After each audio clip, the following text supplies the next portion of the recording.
मित्रों नमस्कार। भारत का विचार श्रृंखला के इस कार्यक्रम में आप सभी का स्वागत है। मैं हूं व्यास जी।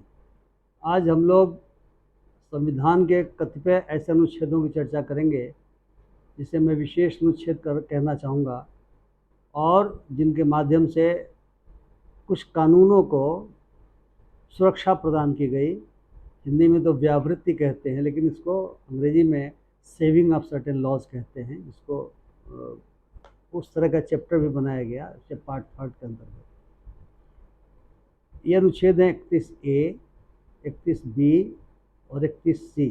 आप कहेंगे 31 कहाँ चला गया? दरअसल अनुच्छेद 31 जो है वो राइट ऑफ प्रॉपर्टी के बारे में था, संपत्ति के अधिकार के बारे में था, जो 1978 में 44वें संविधान संशोधन के माध्यम से लीगल राइट बना दिया गया। उसे मूलाधिकारों के चैप्टर से हटा करके 300A करके एक नया अनुच्छेद बनाया गया और ये कहा गया कि किसी की संपत्ति का अधिग्रहण कानून के अनुसार किया जा सकता है, यानी वो लीगल राइट हो गया। लेकिन उसके पहले वो मूलाधिकार में था और इसके वजह से ही कुछ संशोधन करके 31A, 31B और 31C को डालने की आवश्यकता पड़ी थी। 31A क्या कहता है? 31A कहता है कि कोई भी कानून जो स्टेट का अधिग्रहण करता है, स्टेट का अधिग्रहण करता है, वह इस आधार पर शून्य घोषित नहीं किया जा सकता, वाइड घोषित नहीं किया जा सकता कि संविधान के अनुच्छेदों 14, 19 और 31 जो उस समय था उसका उल्लंघन करता है। ये फर्स्ट अमेंडमेंट जो 1951 में हुआ था उसके माध्यम से डाला गया था संविधान में, और यह विद रिट्रोस्पेक्टिव इफेक्ट, यानी उस तारीख से इसको प्रभावी माना गया था जिस तारीख से हमारा संविधान लागू हुआ, यानी 26 जनवरी 1950 से। इसका कारण क्या था?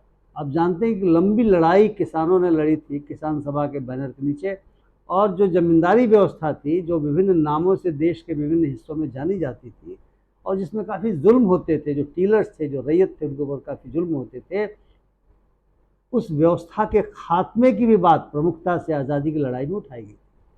लेकिन लैंडलॉर्ड लॉबी को तो चुप नहीं रहना था, वो विरोध कर रहे थे। विरोधी क्या कर रहे थे? उनमें से तो बहुत बड़ा हिस्सा अंग्रेजों का पिट्ठू तो बना हुआ था, उनका साथ दे रहा था, और रियासतें तो खास करके अंग्रेजों के साथ थी। क्योंकि जो ब्रिटिश इंडिया हम कहते हैं, वो ब्रिटिश इंडिया बहुत सारे रियासतों में उनके रेजिडेंट बैठते थे, लेकिन सीधे नियंत्रण उस रूप में कंपनी का या कंपनी के बाद फिर ब्रिटिश सरकार का नहीं था। लेकिन कुछ ब्रिटिश इंडिया का पार्ट था जिसमें सीधा वो लगान की वसूली करते थे जमींदारी व्यवस्था के माध्यम से। कई जगह रेतवारी व्यवस्था भी थी, कई जगह महलवारी व्यवस्था भी थी, लेकिन रियासतों में तो मूलतः जागीरदार थे और वो जागीरें उनको मिली हुई थी, और वो बाकायदा किसानों से लगान वसूल करके, और जो राजा देशी राजा लोग थे उनको दिया करते थे। तो किसानों पर जुल्म होता था, शोषण होता था। और आप सभी स्वामी सहजानंद सरस्वती का यदि नाम जानते हैं, तो उन्होंने किसान सभा की स्थापना की और इन सब के खिलाफ आवाज़ बुलंद किया, और फिर लैंड रिफॉर्म्स के एक्ट बने। लेकिन संविधान में उस समय राइट टू प्रॉपर्टी भी मूलाधिकार के रूप में था, इसलिए कंट्रडिक्शन पैदा हुआ, और एक कंट्रडिक्शन पैदा हुआ कोर्ट्स में पैदा हुआ। जब बिहार लैंड रिफॉर्म्स एक्ट बना तो Kameshwar Singh versus state of Bihar करके केस हुआ, और इसमें कोर्ट ने कहा कि तो आर्टिकल 14 का उल्लंघन आपने कर दिया, ये आप कैसे कर सकते हैं?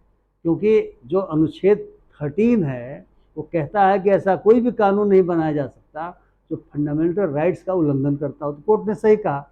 इसलिए पहले अमेंडमेंट के माध्यम से 1951 में 31A डाला गया, जिसने कहा कि कोई भी स्टेट के अधिग्रहण के लिए यदि कोई कानून बनता है तो इस आधार पर वाइड या शून्य घोषित नहीं किया जा सकता, तो आर्टिकल 14, 19 या 31 का उल्लंघन करता।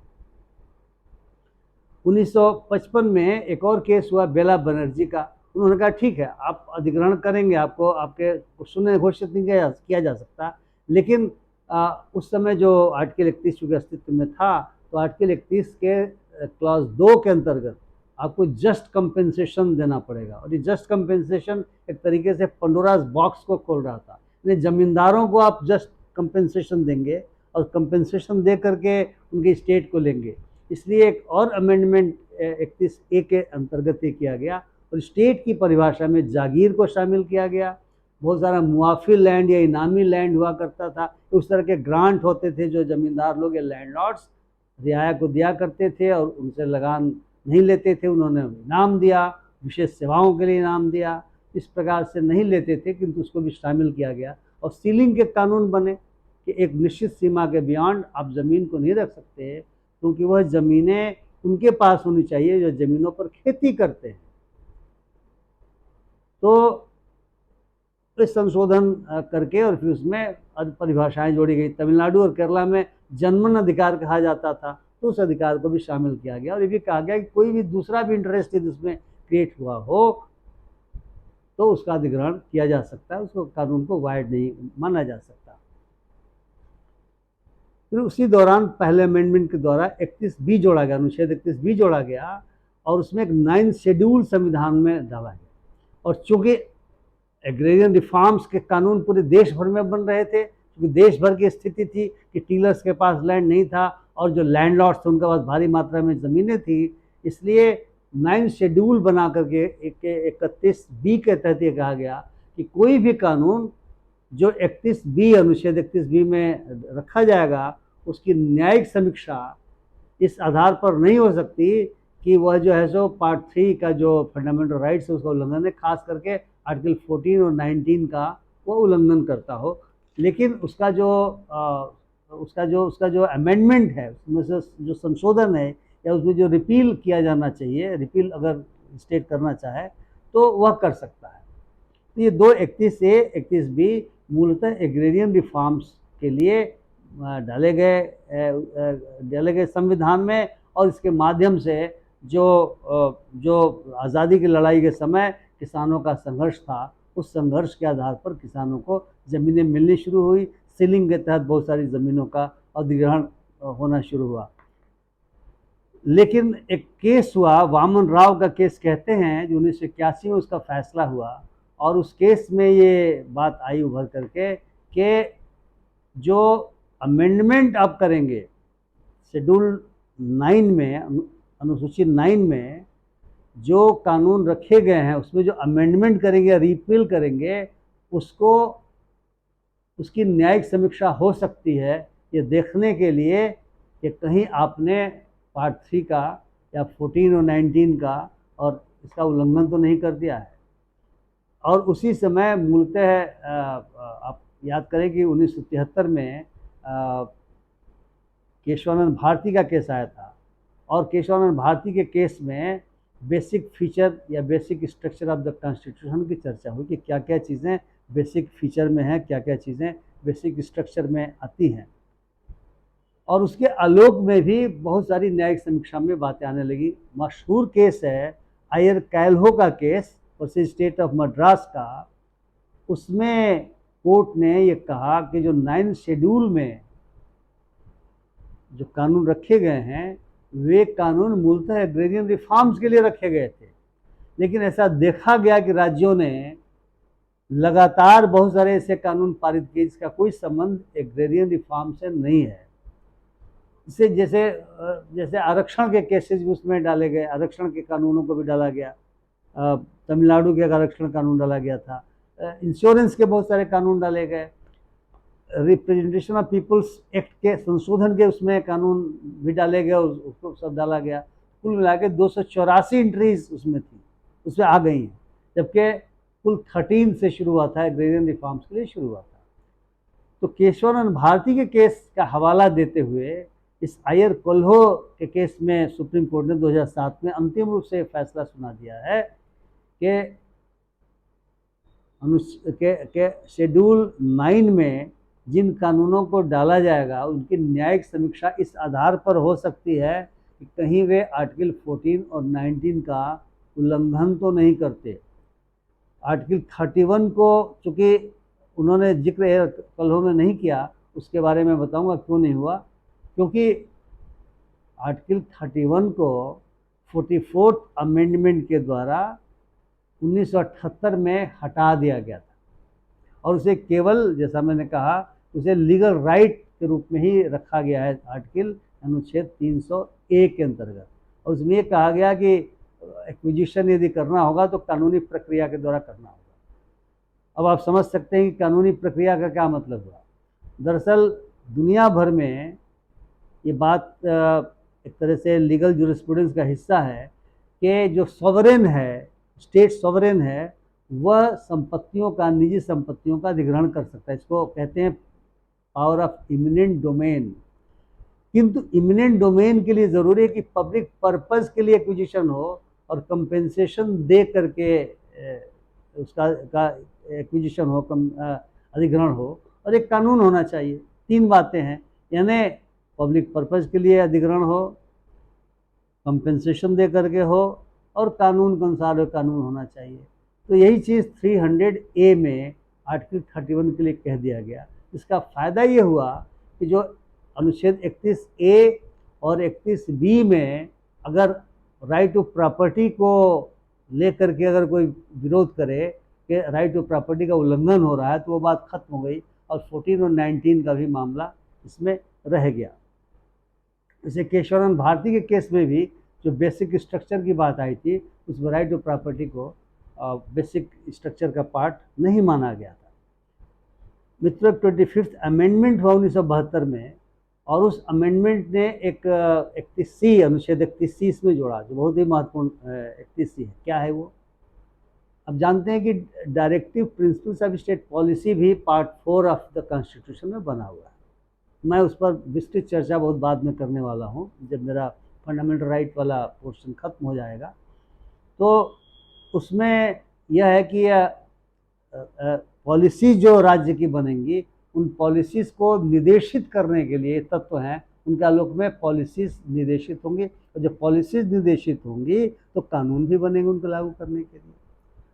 उस directive principles of state policy में अनुच्छेद 39B और 39C एक बहुत दो महत्वपूर्ण चीज़ें दी गई हैं। बी क्या कहता है?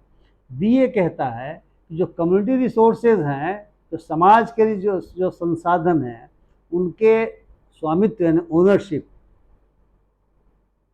ओनरशिप और उनका जो कंट्रोल है, नियंत्रण है, उसका डिस्ट्रीब्यूशन ऐसे होना चाहिए कि वह आम हित को, लोक हित को पूरा करे। और दूसरा क्या है? सी ये कहता है कि जो संपत्ति है उसका केंद्रीकरण चंद हाथों में नहीं होना चाहिए, वेल्थ का नहीं होना चाहिए। याद करें प्रेमबल में हमने क्या कहा है? हमने कहा कि सारे नागरिकों को न्याय मिलना है। न्याय क्या है? Economic justice, social justice, political justice की बात की गई है। तो ये जो 39B और C है, ये मूलतः इकोनॉमिक जस्टिस की बात करता है, यानी एक ऐसा समाज होना चाहिए जो समता वाला समाज होना चाहिए, इक्वलिटी पर बेस्ड होना चाहिए, इनइक्वलिटी नहीं होना चाहिए। अगर चंद हाथों में संपत्ति का केंद्रीकरण होगा तो इनइक्वलिटी बढ़ेगी। अगर कुछ ही लोगों के हाथों में ओनरशिप और कंट्रोल होगा कम्युनिटी रिसोर्सेज का, तो निश्चित तौर से समता नहीं होगी, इनइक्विटेड सोशल ऑर्डर बनेगा, और इनइक्विटेड सोशल ऑर्डर तो दिखलाई पड़ता है। और पूंजीवाद की तो विशेषता है, और हमारा देश मिक्स्ड इकोनॉमी को लेकर चला था, लेकिन 1990 के बाद आते आते ओपन इकोनॉमी के नाम पे अब तो हालत ये हो गई है कि जो डिफेंस जो सेक्टर है उसमें प्राइवेट सेक्टर आ गया है। यानी प्राइवेट सेक्टर के लिए लगभग हमारे इकोनॉमी का सारा खोल दिया गया है। तो 39C तो कहता हूँ कि जो इकोनॉमिक सिस्टम है वह इस तरह से चलना चाहिए कि संपत्ति का केंद्रीकरण नहीं हो, तो केंद्रीकरण होते चला जा रहा है, लेकिन डायरेक्टिव प्रिंसिपल्स में बात रखी गई है। तो 25वें अमेंडमेंट के द्वारा 31C जोड़ा गया, कहते हुए यदि ऐसी कोई नीति बनाई जाती है जो 39B और C के अनुसरण में हो और फिर कानून बनाया जाता है, तो उस कानून की न्यायिक समीक्षा इस आधार पर नहीं हो सकती कि वह पार्ट 3 यानी फंडामेंटल राइट्स का उल्लंघन करता हो। इसको केशवानंद भारती के केस में चुनौती दी गई थी, और उस चुनौती में बात आई थी कि साहब चूँकि ये बेसिक स्ट्रक्चर का पार्ट नहीं है और डायरेक्टिव प्रिंसिपल्स का किया जा सकता है, लेकिन 42वें संविधान संशोधन के द्वारा 39B और C को हटा करके और ये जोड़ा गया है जो आज की तारीख में चल रहा है कि कोई भी directive principles of state policy, 39B और C ही नहीं बहुत सारे हैं, उन सभी को के अनुसरण में अगर कोई कानून बनाया जाता है तो उन कानूनों को वैध घोषित नहीं किया जा सकता। यानी सरकार directive principles of state policy को लागू करने के नज़रिए से नीतियाँ बना सकती हैं और उन नीतियों को लागू करने के नज़रिए से कानून बनाया जा सकता है और कानून को वाइड डिक्लेयर नहीं किया जा सकता। लेकिन ऐसा नहीं है कि कोर्ट में मामले नहीं गए। एक मिनर्वा मिल्स का केस है, वो है तो इशू कुछ दूसरा था, लेकिन कोर्ट में ये मामला भी उठा और कोर्ट ने इसको गैर संवैधानिक घोषित कर दिया। फिर वामन राव का एक केस हुआ 1981 में, मिनर्वा मिल का केस 80 में हुआ। वामन राव के केस में कहा गया कि नहीं, 39 BOC तो सही था, इसलिए ये जो 25वें अमेंडमेंट के अंतर्गत जो चीज़ें डाली गई थी वहाँ तक तो ठीक रहेगा, उसके बाद के जो कानून होंगे वाइड होंगे। लेकिन एक दूसरा केस जो अंतिम केस के रूप में मैं कहना चाहूँगा, वो केस संजीव को उसका जो साइटेशन है वो Sanjeev Coke manufacturing company versus BCCL का केस कहा जाता है 83 में। और उसमें जो एक तरीके से संविधान पीठ बैठी थी, उसने विचार किया और कहा कि 42वें संविधान संशोधन के अंतर्गत जो जोड़ा गया था कि सभी directive principles of state policy के अनुसरण में कानून बनाया जा सकता है जो वाइड नहीं होगा, यह विषय ही मिनर्वा मिल्स केस में नहीं था। तो जब कोई विषय था ही नहीं, उसमें कोर्ट फैसला कैसे कर सकता है? तो कहा कि ये रेशियो नहीं है, ये रूलिंग नहीं है, ये ऑबिटर हो सकता है, यानी ऑब्जर्वेशन हो सकता है। और उसने कहा कि अगर केशवानंद भारती केस में बात माना गया कि 39B और C के अंतर्गत अगर कोई पॉलिसी बनती है, उसके अनुसरण में कानून बनता है और वो कानून के अनुसार वो कानून जो है सो वाइड नहीं होगा, तो वही लॉजिक बाकी डायरेक्टिव प्रिंसिपल्स के लिए भी लागू होता है। क्योंकि directive principles of state policy भली जस्टिसेबल नहीं हो, लेकिन वह तो इकोनॉमिक जस्टिस के नज़रिए से बनाया गया। वो तो प्रेम्बल में जो इक्वलिटी, फ्रेटर्निटी, लिबर्टी, जस्टिस, ये जो बातें दी गई हैं, उसके कॉन्टेक्स्ट में वो चीज़ें रखी गई हैं। वैसी दशा में आर्गुमेंट तो सेम रहेगा, इसलिए 31C कॉन्स्टिट्यूशनली वैलिड है, संवैधानिक रूप से वैलिड है। तो इस तरह से आज की तारीख में मित्रों, अनुच्छेद 31A, 31B और 31C जिस रूप में भी हमारे पास है, हमारे संविधान में है, वह भारत का विचार है। क्योंकि उस पर काफ़ी कोर्ट में केसेस होने के बाद ये तय पाया गया कि संवैधानिक है, यह basic structure of the constitution का उल्लंघन नहीं करता है। हालांकि शेड्यूल 9 में चूँकि बना था एग्रेरियन रिफॉर्म्स के लिए, लेकिन बहुत सारे कानूनों को डाल दिया गया था, इसलिए कैल्हो के केस में कहा गया कि नहीं, उसकी समीक्षा इस बात के लिए हो सकती है कि आपने जो डाला हुआ है वो वास्तव में उसका पर्पज़ क्या है, वो कहीं संविधान का उल्लंघन तो नहीं करता, वो डाला जा सकता है। लेकिन एग्रेरियन रिफॉर्म्स को तो मान लिया गया कि ये तो ज़रूरी था, लेकिन उसके अलावा जो चीज़ें डाली गई उसको छोड़ करके अब सारा का सारा कुछ 31A और B और C में जो प्रेजेंट फॉर्म है हमारे संविधान में, वो भारत का विचार हो जाता है। और जो आर्टिकल 31 के तहत या अनुच्छेद 31 के तहत जो राइट टू प्रॉपर्टी था, वो मूल अधिकार नहीं रह करके वो एक लीगल अधिकार हो जाता है। लीगल अधिकार के अंतर्गत ही उसका जो मुआवजा मिलेगा या उसके लिए जो कानूनी जो प्रक्रिया अपनाई जाएगी लैंड एक्विजिशन की, वो अपनाई जा रही है। मित्रों, अगर आपको मेरी बातचीत पसंद आए, अनुरोध होगा कि आप ज़रूर अपनी टिप्पणियों से हमें अवगत कराएं और शेयर भी करें। और यदि अभी तक आपने हमारे चैनल को सब्सक्राइब नहीं किया हो तो कृपया सब्सक्राइब भी करें। इन्हीं शब्दों के साथ आपको बहुत बहुत धन्यवाद। नमस्कार।